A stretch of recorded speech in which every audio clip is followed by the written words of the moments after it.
എല്ലാവർക്കും SR കറി വീട്ടിലേക്ക് സ്വാഗതം. ഇന്നത്തെ റെസിപ്പി താറാമുട്ട കറി.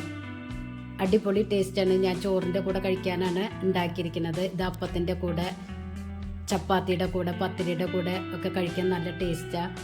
ഒരു പ്രാവശ്യമെങ്കിലും നിങ്ങളൊന്ന് ഉണ്ടാക്കി നോക്കി ഫീഡ്ബാക്ക് ഒന്ന് അറിയിക്കുക. നിങ്ങൾക്ക് ഈ ചാനൽ ഇഷ്ടമാവുകയാണെങ്കിൽ പ്ലീസ് ഒന്ന് സപ്പോർട്ട് ചെയ്യുക.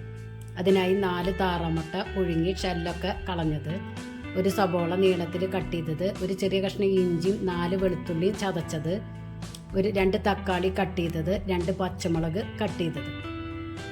ഒരു പാനിലേക്ക് 1 ടേബിൾ സ്പൂൺ വെളിച്ചെണ്ണ ആഡ് ചെയ്യുക. അതിലേക്ക് 1/2 ടീസ്പൂൺ പെരിഞ്ജീരകവും കറിവേപ്പിലയും ആഡ് ചെയ്ത് കൊടുക്കുക. പെരിഞ്ജീരകം ഒന്ന് പൊട്ടി വരുമ്പോൾ 1.5 കൈപ്പിടി നാളികേരം അതിലേക്ക് ആഡ് ചെയ്യുക. നാളികേരം ഒന്ന് ചെറുതായി കളർ ചേഞ്ച് ആയാൽ മതി, നല്ല ബ്രൗൺ ആക്കി എടുക്കണ്ട. അതിലേക്ക് 1/4 ടീസ്പൂൺ മഞ്ഞൾപ്പൊടി, 1 ടേബിൾ സ്പൂൺ മുളക് പൊടി, 1.5 ടേബിൾ സ്പൂൺ മല്ലിപ്പൊടി നല്ലവണ്ണം ഇളക്കി യോജിപ്പിക്കുക. അതിലേക്ക് ഒരു ചെറിയ ചുമന്നുള്ളി ഇതുപോലെ കട്ട് ചെയ്തതും ആഡ് ചെയ്യുക. എന്നിട്ട് നല്ലവണ്ണം ഇളക്കി അതിൻ്റെ പച്ചമണമൊക്കെ മാറിയാൽ സ്റ്റവ് ഓഫ് ചെയ്യുക. അതൊന്ന് തണുക്കാനായി മാറ്റി വയ്ക്കുക. ഇത് മിക്സിയുടെ ജാറിലിട്ടിട്ട് നമുക്ക് അരച്ചെടുക്കാനുള്ളതാണ്.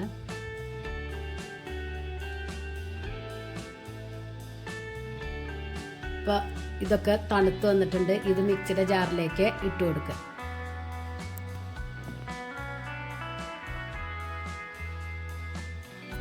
ഇതിൻ്റെ മുകളിൽ നിൽക്കുന്ന വിധത്തിൽ വെള്ളം ആഡ് ചെയ്യുക.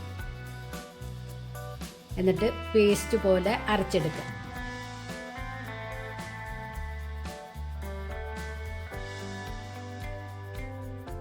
വേറൊരു പാനിലേക്ക് 2 ടേബിൾ സ്പൂൺ വെളിച്ചെണ്ണ ആഡ് ചെയ്യുക.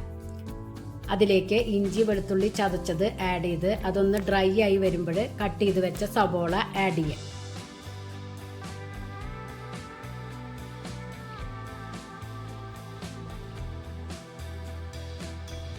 സബോള നല്ലവണ്ണം ഒന്നും ബ്രൗൺ ആക്കി എടുക്കണ്ട. ഒരു നേരിയതായി കളർ ചേഞ്ച് ആയിട്ട് വരുമ്പോൾ ഇതുപോലെ വരുമ്പോൾ അതിലേക്ക് പച്ചമുളകും തക്കാളിയും ആഡ് ചെയ്ത് കൊടുക്കുക.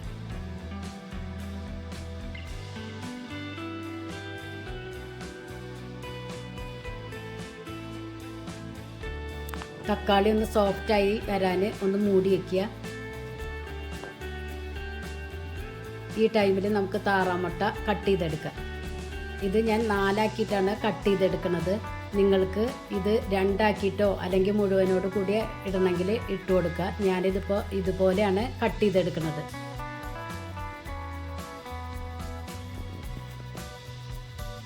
കോഴിമുട്ട വേണമെങ്കിലും ഇതുപോലെ ചെയ്തെടുക്കാം കേട്ടോ. ഇപ്പോൾ തക്കാളിയൊക്കെ വെന്ത് ഉടഞ്ഞിട്ടുണ്ട്. ഇതിലേക്ക് അരച്ച് വെച്ച അരപ്പ് ആഡ് ചെയ്ത് കൊടുക്കുക. ഈ അരപ്പ് 1 മിനിറ്റ് നേരം ഇതുപോലെ ഇളക്കി കൊടുക്കുക. അതിനുശേഷം ആ മിക്സിയുടെ ജാറിൽ കുറച്ച് വെള്ളം ഒഴിച്ചിട്ട് അത് ആഡ് ചെയ്യുക.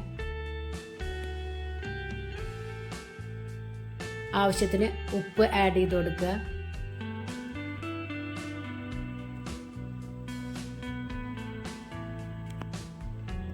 ഇപ്പോൾ ചാറ് കുറച്ച് കട്ടിയുള്ളത് കൊണ്ട് ഞാൻ കുറച്ചും കൂടി വെള്ളം ആഡ് ചെയ്യുന്നുണ്ട്. ഉപ്പൊന്ന് ചെക്ക് ചെയ്ത് നോക്കിയിട്ട് കുറവുണ്ടെങ്കിൽ ആഡ് ചെയ്ത് കൊടുക്കുക. ഇതിപ്പോൾ ഉപ്പ് കുറച്ച് കുറവുള്ളത് കൊണ്ട് ഉപ്പും ഞാൻ ആഡ് ചെയ്യുന്നുണ്ട്, വെള്ളം ആഡ് ചെയ്ത് കൊടുക്കുന്നുണ്ട് കേട്ടോ.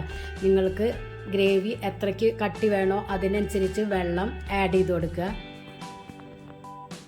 ചൂടുവെള്ളം വേണം ആഡ് ചെയ്ത് കൊടുക്കാൻ. ഇതൊന്ന് തിളച്ച് വരുമ്പോൾ അതിലേക്ക് കട്ട് ചെയ്ത് വെച്ച താറാമുട്ട ആഡ് ചെയ്ത് കൊടുക്കുക. എന്നിട്ട് നല്ലവണ്ണം ഇളക്കി സ്റ്റൗ സിമ്മിലാക്കി കൊടുക്കുക. മൂടി വെച്ച് വേവിക്കുക. താറാമുട്ട ഓൾറെഡി വെന്തത് കൊണ്ട് നല്ലവണ്ണം ഇട്ട് വേവിക്കേണ്ട ആവശ്യമില്ല. ആ മുളകിൻ്റെ പച്ചക്കുത്തൊക്കെ ഒന്ന് വിട്ടാൽ സ്റ്റൗവ് ഓഫ് ചെയ്യുക. ഇപ്പോൾ ഇത് ചാറൊക്കെ വറ്റി ഒന്ന് കുറുകി വന്നിട്ടുണ്ട്. ഈ ടൈമിൽ സ്റ്റൗവ് ഓഫ് ചെയ്യുക. ഇതിലേക്ക് ഒന്ന് വറവിട്ട് കൊടുക്കുക.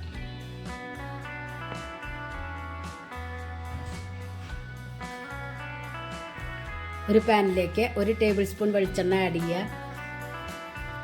2-3 ചുമന്നുള്ളി ഇതുപോലെ കട്ട് ചെയ്തെടുക്കുക. എന്നിട്ട് ഇതൊന്ന് ബ്രൗൺ കളറായി വരുമ്പോൾ അതിലേക്ക് കറിവേപ്പില ആഡ് ചെയ്ത് കൊടുക്കുക. 1/4 ടീസ്പൂൺ മുളക് പൊടിയും ആഡ് ചെയ്ത് കൊടുക്കുക. മുളക് പൊടി വേണമെങ്കിൽ ആഡ് ചെയ്താൽ മതി. ചാറിനൊരു ഭംഗി കിട്ടാൻ വേണ്ടിയിട്ടാണ് ഇട്ട് കൊടുക്കുന്നത്.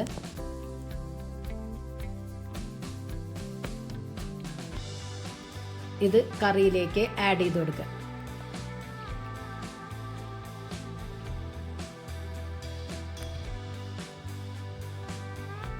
ചോറിൻ്റെ കൂടെ കഴിക്കാൻ പറ്റിയ അടിപൊളി ടേസ്റ്റാണ് കേട്ടോ ഈ കറി. നിങ്ങൾ ഒരു പ്രാവശ്യമെങ്കിലും ഇതൊന്ന് ട്രൈ ചെയ്ത് നോക്കുക. നിങ്ങൾക്ക് ഈ ചാനൽ ഇഷ്ടമാവുകയാണെങ്കിൽ പ്ലീസ് ഒന്ന് സപ്പോർട്ട് ചെയ്യുക, സബ്സ്ക്രൈബ് ചെയ്യുക, ലൈക്ക് ചെയ്യുക, ആ ബെല്ലൈക്കൺ ഒന്ന് അമർത്തുക. അപ്പോൾ ഞാനിടുന്ന ഇതുപോലുള്ള വീഡിയോസൊക്കെ നിങ്ങൾക്ക് കിട്ടും. Thank you.